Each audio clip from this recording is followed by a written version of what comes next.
서로 축복하겠습니다. 하나님의 뜻을 이루며 삽시다. 한 번 더 축복할까요? 회복, 회개, 행복의 주인공이 됩시다. 네, 할렐루야. 오늘은 날 부르신 하나님의 뜻 5번째 시간입니다. 오늘은 날 사랑하심 성경에 써있네 라는 제목으로 하나님의 말씀을 전하도록 하겠습니다. 오늘은 2026년 종려주일입니다. 이미 광고했는데요, 종려주일은 예수님의 십자가를 좀 더 바짝 따라갈 수 있도록 교회가 만들어 놓은 절기이기도 하지만 역사적으로 보면 2000년 전 바로 오늘 예수님께서 우리를 위해 십자가 달려 죽기 위해서 예루살렘 성에 입성하신 날이기도 합니다. 그래서 오늘부터 교회는 고난주간이라고 하는 시간을 지키게 되는데요, 사실 생각해 보세요. 무한하신 하나님의 아들이 유한한 세상에 온 것 자체가 고난이지요. 근데 이번 주간은 그야말로 조롱과 채찍질, 마지막에는 십자가에 달려 죽기까지 예수님의 고난이 쭉 이어지는 한 주간이기 때문에 전통적으로 교회는 이번 주간을 고난주간 이렇게 부르게 된 겁니다. 특별히 우리 교회 광고한 대로 이번 주간을 거룩한 멈춤의 주간으로 정했습니다. 분주하고 바쁜 삶이 있는 건 알지만 그래도 이번 주간은 가능하다면 그 바쁜 것을 조금 멈춰보자, 좀 내려놔 보자. 그리고 그 시간들을 좀 더 의미 있는 일, 우리가 특세도 있으니까 특세를 한다든지, 혹은 또 우리에게 주어진 일에 있어서 하나님의 영광을 위한 일이 뭔가 한번 생각해 보면서 살아보자 하는 취지의 이 거룩한 멈춤의 주간입니다. 기억하시고 우리 22차 특세 마지막 한 주간도 더욱더 열심히 불태워 기도하는 시간이 되면 좋겠고요. 또 순환절 예배 수요일 저녁에 있는데 퇴근하시고 참여할 수 있도록 일부러 시간도 아예 한 8시쯤 이렇게 잡아놨으니까 그 시간에 함께 모일 수 있는 분은 오셔서 정한되면 온라인에서라도 예배에 참석하면서 우리 예수님의 십자가를 개인적으로 경험하는 그런 시간이 되기를 바랍니다. 특별히 미디어 금식 아까 말씀드렸죠? 다시 말씀드리지 않을 테니까 각자가 자기가 할 수 있는 만큼 한번 해보는 한 주간이 꼭 되기를 바랍니다. 자, 이렇게 의미심장한 한 주간을 시작하면서 오늘 우리에게 주신 말씀의 주제는 다름 아닌 하나님의 말씀에 관한 것입니다. 사랑하는 마음을 위한 가족 여러분, 여러분에게 하나님의 말씀 어떤 의미입니까? 좀 더 구체적으로 좀 쉽게 물어볼까요? 여러분의 삶에서 하나님의 말씀 성경 얼마나 귀하게 여겨지고 있습니까? 병원에 여러분 진료하러 가면, 특별히 건강검진하러 가면 먼저 문진표 작성하게 하잖아요. 이렇게 질문하고 답하고, 거기에 보면 병의 증상에 대해서 자기가 느끼는 자각 증상을 1부터 5까지 놓고 이렇게 체크해 보라 하는 항목이 나와요. 그래서 한번 그걸 생각하면서 이 시간에 성경과 관련해서 저와 여러분이 어떤 생각을 갖고 있나 한번 문진표를 보여드리려고 합니다. 보면 5가지가 나오거든요. 1. 그닥 의미 없다. 2. 가끔이지만 봐야지 생각한다. 그리고 3. 자주 성경이 필요하다고 생각한다. 4. 성경을 펼치고 읽는 걸 매우 좋아한다. 마지막 5. 내 인생 최고의 가치다. 자, 여러분이 각자 표기를 해보시면 돼. 나는 지금 몇 번 정도인가. 너무 빨리 사라지니까 이분들이 제대로 보지도 못했어요. 다시 보여주고, 시작도 늦었는데, 그렇죠? 자, 보세요. 1, 2, 3, 4, 5. 어쨌든 여러분 스스로가 찍어보는 거예요. 나는 어디쯤 있는가. 여기서 여러분 목사의 바람은 분명하죠. 적어도 여러분의 3번 이상은 이렇게 체크가 되면 좋겠다 생각하고요. 최종 목표는 이제 5번을 찍을 수 있는 사람들이 더 많아지게 되기를 주님의 이름으로 축복합니다. 자, 여러분, 이러려면 우리가 성경을 대하는 태도가 분명해져야 하는데요. 한 젊은 크리스찬이 체계적인 성경 공부하는 걸 좀 게을리하고 자기 혼자 생각하기를 아침에 눈 떠서 성경을 쭉 펼치고 그날 내 눈에 제일 먼저 들어오는 그 말씀을 하나님이 오늘 내게 주신 말씀으로 받아야지, 이렇게 마음을 먹었어요. 이런 일이 역사 속에도 있습니다. 이 청교도라고 아시죠? 청교도들이 그런 방법을 썼다는 기록이 있기는 합니다. 그런데 그렇게 좋은 방법은 아니라고 생각해요. 아무튼 이 친구가 그런 마음을 가지고 아침에 이제 눈을 뜨고 기도한 다음에 성경을 쭉 펼쳤는데 첫 번째 구절은 마태복음 27장 5절이었대요. 유다가 은을 성소에 던져놓고 물러가서 스스로 목매어 죽은지라. 이럴 때 요즘 애들 하는 말 있죠. 후덜덜, 후덜덜. 얼마나 놀랬겠어요. 아무리 자기가 마음먹은 일이긴 하지만 이 말씀대로 하는 게 가능하지 않잖아요. 그래서 아이고 이건 아니다 하고 다시 해보자 그러고 다시 기도하고 두 번째로 말씀을 펼치게 됐는데 누가복음 10장 37절 예수께서 이르시되 가서 너도 이와 같이 하라 하시니라 그랬어요. 큰일 났어요. 큰일 났어요. 마음이 더 불안해졌겠죠. 우리나라 사람들 뭐 좋아해요? 삼세판, 마지막으로 한 판 더 해보자 하고 기도하고 다시 성경을 펼쳤는데 요한복음 13장 27절, 이에 예수께서 유다에게 이르시되 내가 하는 일을 속히 하라 하시니라. 여러분, 이 친구 얼마나 식겁했을까요? 여기서 얻을 교훈이 있습니다. 성경은 이렇게 사용하는 게 아니다. 성경이 무슨 주술 도구입니까? 성경이 주간 토종 비결이라도 됩니까? 이렇게 쓰면 안 되는 것이죠. 여러분, 하나님의 말씀은 어디까지나 하나님의 말씀으로 받아야 한다. 이걸 꼭 기억하기를 바랍니다. 그 이상도 그 이하도 필요 없어요. 이걸 명심하면서 오늘의 본문을 살피도록 하겠습니다. 오늘 오후에 3세대 주일학교에서 공부할 본과 제목 하나님의 영원하신 말씀이고요. 이번 주간 가족 주제는 확신을 가지고 하나님의 말씀을 존중하라입니다. 자, 대지 1번 여러분 읽어보겠습니다. 시작.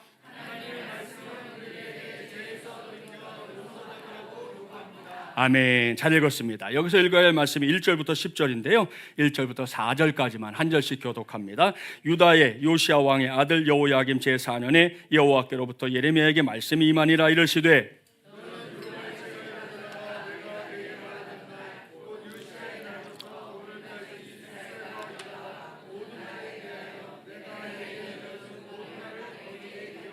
유다 가문이 내가 그들에게 내리려 한 모든 재난을 듣고 각기 악한 길에서 돌이키리니 그리하면 내가 그 악과 죄를 용서하리라 하시니라.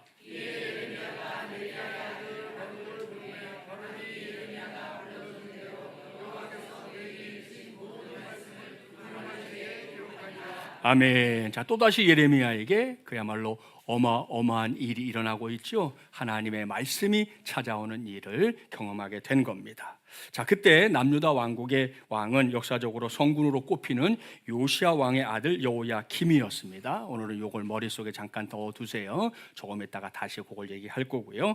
그때 하나님께서 예레미야에게 시키신 일이 뭔가, 하나님이 들려주시는 말씀을 두루마리 책에 기록하라, 이거였습니다. 당시의 두루마리 책, 우리가 사용하는 책을 연상하면 안 됩니다. 당시의 책은 저렇게 생겼습니다. 한 번 더 눌러주시면 두 가지가 나오죠. 저것은 이제 갈대를 이렇게 얇게 붙여가지고 말리고 찌고 해서 만든 파피루스라고 하는 갈대로 만든 책이고요. 앞에 나왔던 것은 이 양피지, 양의 가죽을 이제 말리고 건조시켜서 거기에 글을 쓸 수 있도록 만든 겁니다. 그래서 양피지와 이 파피루스가 당시로는 책으로 사용이 된 거거든요. 저런 책에 하나님의 말씀을 기록하라. 이것이 예레미야에게 찾아온 하나님의 말씀이었습니다. 예레미야는 말씀에 순종하기 위해 서기관 역할을 할 수 있는 네리야의 아이들 바룩을 불렀고요. 바룩에게 하나님이 주시는 말씀을 다 전했고, 바룩은 것을 일일이 서기관이었기 때문에 일일이 받아 적을 수 있게 되었습니다. 참으로 귀하고 복된 일이 아닐 수 없는데요. 여기서 우리가 주목해야 할 말씀은 3절입니다. 유다 가문 그랬는데 이것은 남한국 전체를 일컫는 겁니다. 그들의 죄에 대해서 벌써 우리가 한 달째 계속 살피고 있는데요. 또 특세 중에도 말씀드렸지만 하나님이 자기들의 행복을 위해서 주신 말씀에 그들이 순종했다, 불순종했다? 불순종했다. 우리가 이렇게 알고 있는 대로 사람 부모는 완전하지 못합니다. 그래서 자녀들이 이렇게 들을 때, 혹은 주변 사람들이 들을 때도 좀 부족한 말을 할 때가 있어요. 그래서 자녀들이 반기를 들 때도 있잖아요. 왜 그렇게 엄마 얘기하세요? 왜 아빠 그렇게 얘기하세요? 사람은 그렇잖아요. 자, 어쨌든 그래도 부모 마음은 뭡니까? 많이 생각하고 우리 아이를 많이 생각하면서 뭔가 내린 이야기인데도 그럴 때가 있다는 거예요. 자, 이게 사람의 한계인데요. 하나님은 완전히 다르죠. 자, 구약성경 신명기 10장 12절 13절 말씀을 우리 한 절씩 교독해 볼게요. 이스라엘아, 내 하나님 여호와께서 내게 요구하는 것이 무엇이냐? 곧 내 하나님 여호와를 경외하여 그의 모든 도를 행하고 그를 사랑하며 마음을 다하고 뜻을 다하여 내 하나님 여호와를 섬기고.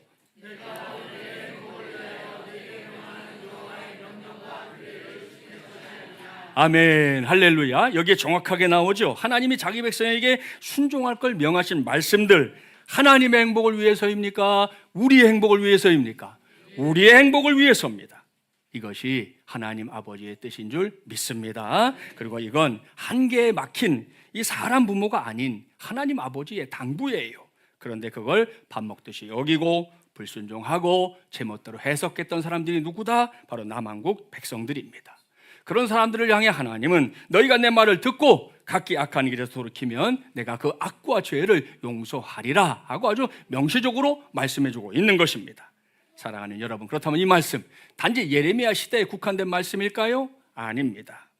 하나님의 말씀인 성경은 결코 그렇게 읽는 게 아닙니다. 왜냐? 이 말씀이 죽어버린 말씀이 아니라 살아있는 말씀이기 때문입니다. 이건 이 말씀이 과거 어느 시대에 선포되긴 했지만 그게 끝이 아니라는 거예요. 이 말씀을 읽는 바로 그 시대 그 사람들, 오늘로 말하면 2026년 이곳에 있는 우리 마주물리라는 가족들 모두, 꼬예부터 실복에까지 이른 우리 모두에게 주시는 하나님의 말씀이다, 이렇게 받으면 된다는 것입니다. 그렇습니다. 그렇게 받을 때 이 말씀이야말로 전능하신 하나님, 위대하신 하나님, 창조주 하나님의 말씀으로 저와 여러분에게도 다가오게 될 줄 믿습니다. 무엇보다 하나님은 우리와 함께 하는 것을 가장 기뻐하십니다. 그게 창세기에 기록되어 있는 우리 하나님의 본심이에요. 그런데 그 아름답고 복된 관계를 여러분 깨트린 원흉이 뭡니까? 그게 죄예요, 죄. 이게 무슨 말인가? 이사야 선지자가 마치 말씀을 읽는데 그림이 그려지듯 말씀해 주신 게 있어요. 그 말씀을 보려고 합니다. 구약성 이사야 59장 1절 2절 한 절씩 교독해 볼게요. 여호와의 손이 짧아 구원하지 못하심도 아니요 귀가 둔하여 듣지 못하심도 아니라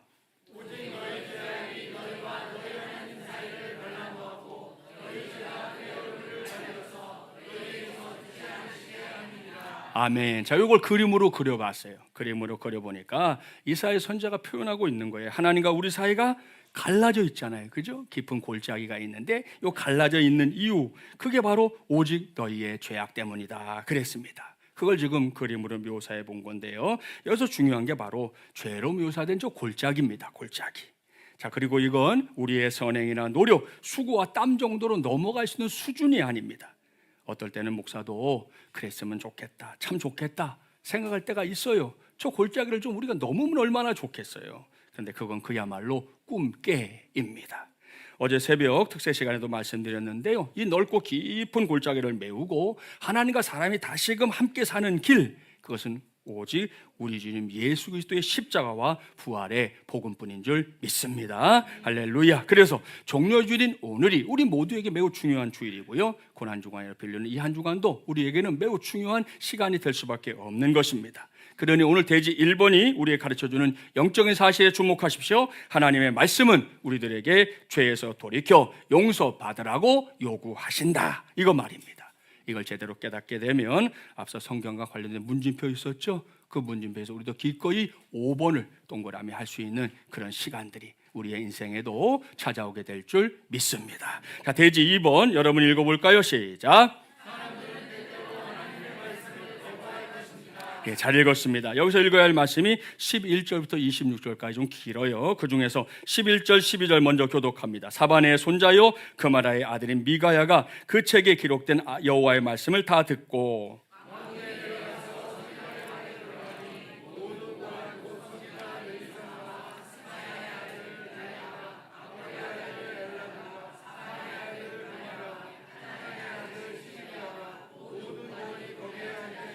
자, 건너뛰어서 20절부터 23절도 교독하겠습니다. 그들이 두루마리를 서기관 엘리사마의 방에 두고 뜰에 들어가 왕께 나아가서 이 모든 말을 왕의 귀에 아뢰니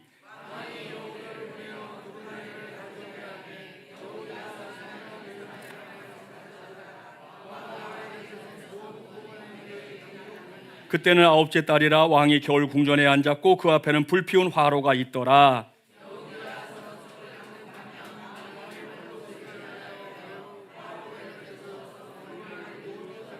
자, 이게 무슨 말씀인가? 자고로 하나님의 말씀이 선포될 때 두 가지 반응이 있다는 거예요. 첫째, 마음이 찔려서 하나님께 돌아오는 것입니다. 이건 대지 1번과도 연결이 되는 거죠. 신약성경 사도행전 2장 37절 말씀을 보면 베드로의 설교가 나옵니다. 베드로는 유대인들이 예수님을 알아보지 못하고 며칠 전에 예수님을 십자가에 못 박아 죽게 했던 사실들을 먼저 쭉 이야기했고요, 예수님이 장사된 지 사흘 만에 부활하셔서 하나님의 구원이 완성됐다 하는 사실을 그 모여있는 회중들에게 설교합니다. 자, 그때 유대인들의 반응이 뭐냐? 성경에 보면 그들이 마음에 찔려서 하는 말이 나옵니다. 형제들아, 우리가 어찌할꼬, 이거였습니다. 그때 베드로가 다시금 목소리를 높입니다. 너희가 회개하여 각각 예수 그리스도의 이름으로 세례를 받고 죄사함을 받으라. 그리하면 성령의 선물을 받으리라. 아멘. 자, 이것이 하나님의 말씀에 대한 첫 번째 반응이에요. 듣고 찔려서 깨닫고 옳거니 내가 하나님께로 돌아가야 하는구나 하는 것으로 반응하는 거 말입니다. 자, 둘째, 마음이 찔리긴 찔리는데 애써 외면하면서 강력하게 거부하는 것입니다. 오늘 본문에서 볼 수 있는 여호야김 왕이 그런 모습을 보여주잖아요. 그가 두루마리 책에 기록된 하나님의 말씀을 읽긴 읽었잖아요. 듣긴 들었잖아요. 그 다음에 어떻게 합니까? 그 책을 칼로 베서 화롯불에 던져버렸습니다. 왜? 찔렸기 때문이고요. 그런데도 여전히 돌이킬 마음이 1도 없었기 때문입니다. 이런 예는 실제 역사 속에도 많아요. 프랑스의 유명한 계몽주의였던 볼테르라는 사람, 이름 들어봤을 겁니다. 자, 그는 하나님을 부인하는 사람이었고 특별히 성경을 주요 공격 대상으로 말했던 사람이었습니다. 이 사람은 살아생전에 아주 호언장담했어요. 뭐라고? 이제 100년 안에, 지금부터 자기가 살고 있는 100년 안에 지구상에서 성경을 읽는 사람 한 사람도 없을 것이다. 어떻게 됐을까요? 프랑스에 가면 이 볼테르가 살던 집 생가가 여전히 있거든요. 저 집인데 저 집이 프랑스 성소공회 본부가 됐습니다. 그러니 이게 무슨 말입니까? 이 사람은 하나님의 말씀 성경이 앞으로 100년 안에 읽을 사람이 하나도 없는 그런 책이 될 거다 했지만 하나님은 그 집에 바닥부터 천장까지 성경이 쌓이게 되는 성소공회로 그 집을 삼으셨다는 거예요. 우연일까요? 아닙니다. 저는 이것은 하나님의 유머다 생각합니다. 하나님이 보실 때 이 볼테르의 그 망언이 얼마나 참 우습게 들리셨겠어요. 그의 그 비웃음에 하나님이 또다시 돌려주신 일이 결국 이렇게 역사 속에 증명이 되고 있는 것입니다. 자, 여기까지 두 가지 반응을 생각해 봤어요. 우리의 선택지 어딘지 다들 아시죠? 우리는 후자가 아닌 전자를 반드시 선택하게 되기를 바랍니다. 하나님의 말씀이 내게 들릴 때, 뭔가 내 마음에 울림을 줄 때, 깨달음을 줄 때, 또 때로는 찔림을 줄 때 그 말씀 앞에 아멘으로 반응하고 하나님 앞으로 오히려 돌아설 수 있는 우리 모두가 되기를 주님의 이름으로 축복합니다. 자, 대지 3번. 자, 여러분, 이번 마무리하기 전에 하나 더 있네요. 참. 그건 자, 11절에 기록된 이 사반의 손자요 그마라의 아들인 미가야, 요걸 좀 주목하려고 하는데요. 이 사반이 누구냐? 여러분, 사반은 요시야 왕이 성전에서 성전을 수리하다가 율법책 발견하죠. hil기야라는 제사장이 발견합니다. 그래서 그것을 전달할 때 그걸 받아서 왕 앞에서 그 말씀을 읽었던 사람이 사반입니다. 서기관. 자, 그러니까 사반이라는 사람은 요시야 왕과 함께 뭘 한 거예요? 종교개혁이라는 큰 과업을 이루어냈던 사람인 거예요. 자, 그런데 오늘 말씀을 보니까 사반을 중심으로 그의 아들 그마랴, 그의 손자 미가야까지 이 한 집안이 함께 신앙으로 움직이고 있는 것을 확인할 수 있다는 거예요. 우리 교회에서 하고 있는 3세대 주일학교가 성경에도 있단 말입니다. 그의 아들, 그의 손자 모두가 말입니다. 자, 그렇다면 종교개혁의 선봉장이었던 요시야 왕은 어떻게 됐나? 여러분, 요시야 왕이 세상을 떠난 다음에 그 아들 여호아하스가 왕이 됩니다. 3개월. 그 다음에 왕이 지금 오늘 우리가 만나고 있는 여호야김입니다. 자, 여호야김이 또 왕 노릇하다가 그 아들 여호야긴이 왕 노릇하는데 여호야긴도 3개월 합니다.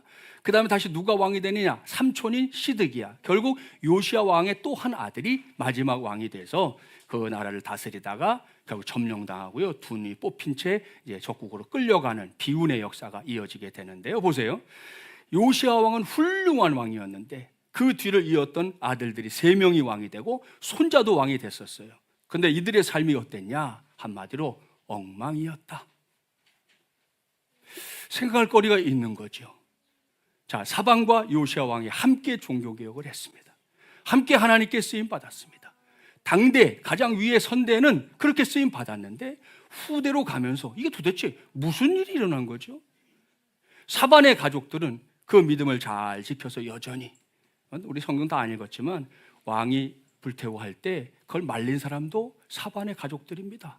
왕이시여, 이건 하나님 말씀 이렇게 불태우면 안 됩니다. 말린 사람들이 그들이에요. 그렇게 쓰임받았던 사람이 사반의 가문. 자, 그런데 요시야의 가문은 그야말로 망하고 망하는 쪽으로 가게 되었으니 우리 생각할 게 많지 않겠습니까? 어찌 이런 일이. 이건 요시야 왕에게만 해당하는 게 아닙니다. 성경을 보면 모세도, 다윗도, 엘리 제사장, 사무엘, 또 기드온, 히스기야 왕 등등 우리가 아는 출중했던 믿음의 사람들이 성경에 있는데 그들의 다음 때에 가면 무너져 내린 기억들이 너무 많은 거예요. 도대체 왜? 히스기야 왕 같은 경우는요, 죽을 뻔했다가 목숨 연장받는 게 15년이었어요. 그 사이에 태어난 친구가 므낫세라는 아들인데, 이 아들은 나중에 왕이 된 다음에 55년 동안 남왕국을 완전히 엉망진창으로 만들어 버렸습니다. 하나님이 얼마나 화가 나셨는지, 내가 므낫세 때문에라도 이 나라를 망하게 할 수밖에 없다 말씀하실 정도였으니, 이 기가 막히잖아요. 아버지가 세상을 떠나버렸으면 보지도 않아도 될 일이었어요. 근데 하나님의 은혜로 생명은 연장됐는데, 그 사이에 태어난 아들이 그 뒤를 어떻게 만들었는지 성경이 너무 적나라하게 쓰고 있거든요. 물론 자식 농사만큼 어려운 게 없어요. 이런 말이 있는 것은 만만하지 않다는 거고요. 특별히 자녀손들에게 신앙을 대물림하는 게 절대로 녹록한 일은 아니다라는 걸 우리에게 생각하게 해줍니다.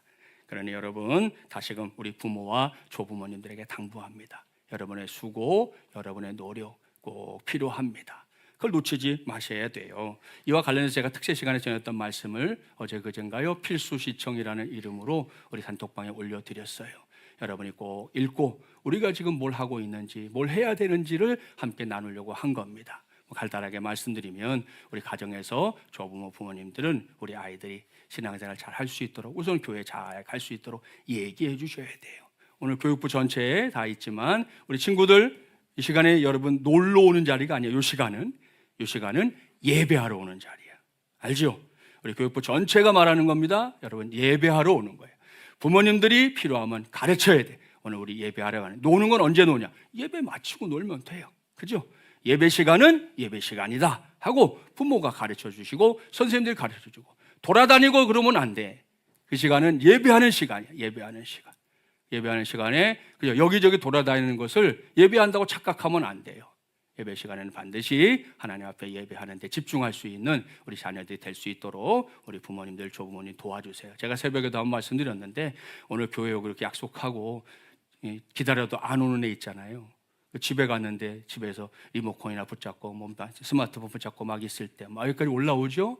그럴 때 제가 어떻게 하는지 가르쳐 드렸죠.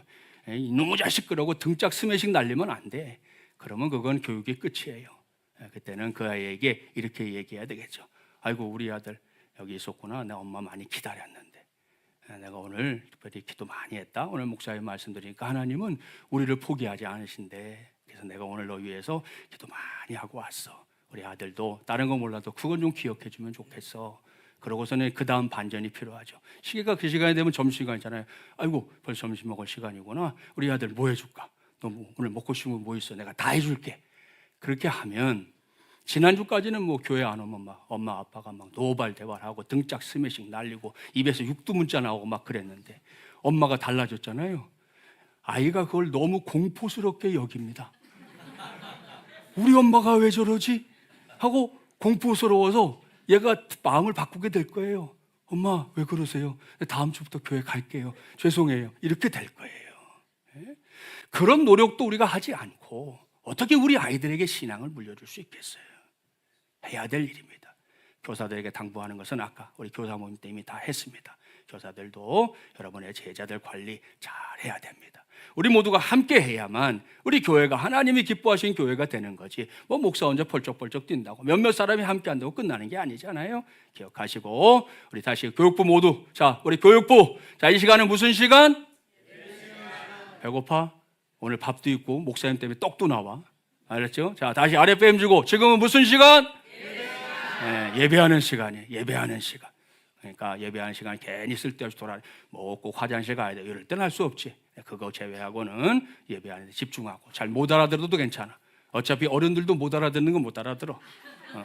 들으면 돼. 콩나물 시루에 물 붓듯 계속 듣고 되면 깨닫게 되고 알게 되는 게 생기는 줄 믿습니다. 그게 우리 아이들에게 신앙을 키우게 하는 길이라는 거 기억해 주시기를 바랍니다. 자, 우리 돼지 3번 여러분 읽어보겠습니다. 시작.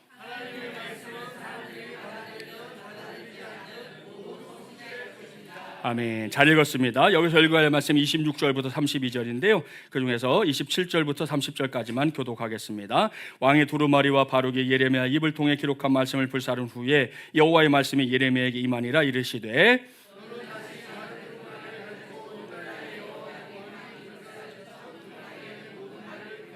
또 유다의 여호야김 왕에 대하여 이와 같이 말하기를 여호와의 말씀에 내가 이 두루마리를 불사르며 말하기를 내가 어찌하여 바벨론의 왕이 반드시 와서 이 땅을 멸하고 사람과 짐승을 이 땅에서 없어지게 하리라 하는 말을 이 두루마리에 기록하였느냐 하도다.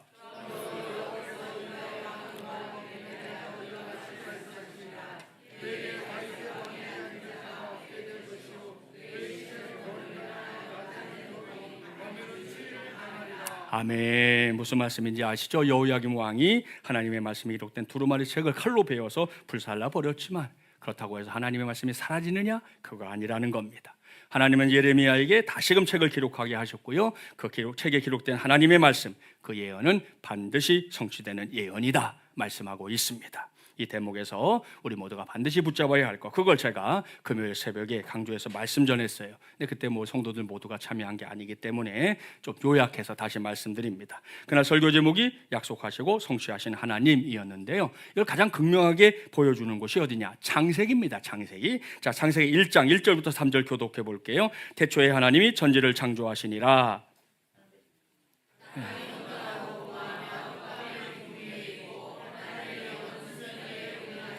함께요. 하나님이 이르시되 빛이 있으라 하시니 빛이 있었고. 아멘. 무슨 말씀인지 아시죠? 하나님의 세상을 창조하셨을 때의 기록이거든요. 자, 그런데 여기서 우리가 주목해야 할 건 창조의 대역사에서 오늘의 주제인 하나님의 말씀이 어떤 역할을 했나, 요겁니다. 자, 그런 눈으로 3절을 다시 보세요. 하나님이 이르시되 빛이 있으라 하시니 빛이 있었고. 여기서 주목해야 할 건 이르시되입니다.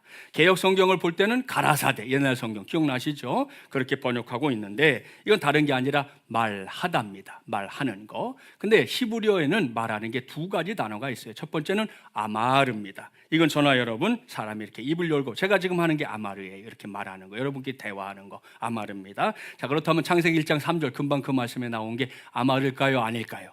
아니라는 거예요. 아니라는 거예요. 여기에 사용된 말하다는 아마르가 아니고 따바르입니다. 따바르. 자, 이건 여기만이 아니라 하나님이 뭔가를 말씀하실 때 따바르입니다. 예? 여호와 따바르 이렇게 나오는 거예요. 자, 그렇다면 아마르와 따바르의 차이가 뭐냐? 우리말 번역으로 보면 그냥 존칭 정도인 것 같잖아요. 가라사대, 가로대, 이르되, 이르시되, 그냥 그 차이만 있는 것 같지만 히브리어 성경과 문법으로 보면 확실한 차이가 있습니다. 자, 따바르는 히브리어로 보면 우리가 지금 말씀하고 있는 말씀이라는 뜻이 있지만 더 중요한 뜻이 하나 더 있어요. 그것은 사건이라고 하는 뜻입니다. 자, 그러니까 여러분, 우리가 하는 말은 그냥 말로 끝나지만 하나님의 말씀은 어떻게 된다? 사건이 이루어지게 된다. 그런 의미예요. 자, 한번 생각해 볼게요. 하나님 말씀에 의해서 일어나는 곳에 사건이 일어난다는 건 이런 거죠. 자, 빛이 있으라 금방 말씀 봤어요. 제가 여기에 불을 다 끄고 빛이 있으라 이렇게 하면 빛이 있게 되겠어요? 안 되죠. 그게 되려면 방법은 하나예요. 교육자 중에 한 사람이 스위치 위에 서 있든지 아니면 방송실에 있는 사람이 얼른 달려가서 그걸 켜주든지. 저걸 제일 잘하는 게 우리 정준이인데 정준이가 또 제 말을 듣고 얼른 켜주든지. 그러면 빛이 있으라면서 쫙 빛이 들어오겠죠. 그건 제가 하는 거예요. 제가. 자, 그런데 하나님은 어떻게 하신다고요? 하나님은 빛이 있으라 하시면 그게 뭐가 된다? 사건이 된다. 현실이 된다. 그런 의미입니다. 그래서 오늘 말씀도 보면 성경 말씀에 빛이 있으라 그 다음에 하시니 뭐가 있어요? 빛이 있었고. 네. 빛이 있으라 하시니 빛이 있었고예요. 이게 뭐예요? 사건이다. 현실이다. 우리의 손에 잡히는 일이다 라는 거예요. 오늘 시우가 이제 입교했는데 제가 저한테 얘기한 건 아니고 전사하고 공부하면서 했던 얘기를 제가 들었어요. 왜냐하면 시우가 창세기 1장 1절 아까 우리 그 말씀 그게 자기는 확 믿어진다는 거예요. 그렇기 때문에 뒤에 나오는 거 창세기 1장 2절부터 계시록 21장까지는 모든 말씀이 믿어진다는 거예요. 그거거든요. 요 산을 딱 넘으면 이건 믿어져요. 근데 요 산을 못 넘죠? 절대 안 믿어집니다. 믿어질 수가 없어요. 그냥 좋은 얘기, 뭐 교훈될 만한 얘기 그런 걸 수는 있지만 그게 하나님의 말씀이 될 수 없는 거죠. 그러니까 여러분 성경의 창세기는 우리한테 뭐 이것저것 구구절절 소개하지도 않아요. 선언이야, 선언. 하나님이 창조하셨다. 그리고 어떻게 빛이 있으라 하시니 빛이 있었고 모든 생물들은 그 생물의 종류대로 있으라 하시니 생물이 있었고 그냥 그거 기록밖에 없어요. 그걸 의미해주는 또 하나 중요한 단어가 나오거든요. 그것이 바로 자 7절 말씀에 나와요. 7절 같이 읽어볼게요. 하나님이 궁창을 만드사 궁창 아래의 물과 궁창 위의 물로 나뉘게 하시니 그대로 되니라. 아멘. 자, 여기서 그대로라는 거죠. 하나님이 말씀하셨는데 어떻게 됐다고요? 그대로 됐다. 그대로 됐다. 자, 요게 창세기 1장 1절부터 31절 사이에 몇 번 나오느냐? 6일 동안 창조하셨죠? 6번 나옵니다. 6번. 하나님 말씀하셨는데 사건이 그대로 이루어졌다. 하나님 말씀하셨는데 사건이 그대로 이루어졌다. 그게 창조의 기록이에요.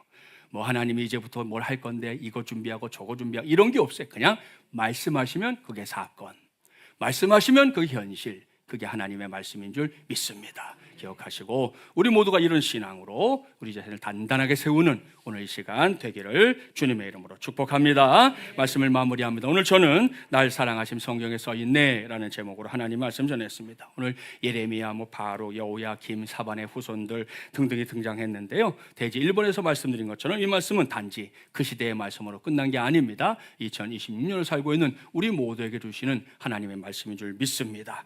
그래서인지 몰라도 이 말씀을 묵상하고 있는데 제 입에서 찬송이 조금 흘러나왔어요. 그게 뭐냐면 오늘 설교 제목 그대로 날 사랑하심 성경에 써있네, 바로 그거였거든요. 자, 오늘 말씀을 묵상하면서 제 눈에 쑥 들어온 하나님의 말씀은 그거였어요. 내가 너를 이렇게 사랑한다. 그거였습니다. 그러니까 자연스럽게 그 찬송이 나오더라고요. 우리 잘 아는 찬송이죠? 같이 한번 불러볼까요? 날 사랑하신, 날 사랑하신, 날 사랑하신 성경에 써있네. 아멘. 이 찬송의 고백이 2026년 종려주일을 맞이한 우리 모두의 고백이 되기를 주님의 이름으로 간절히 축원합니다.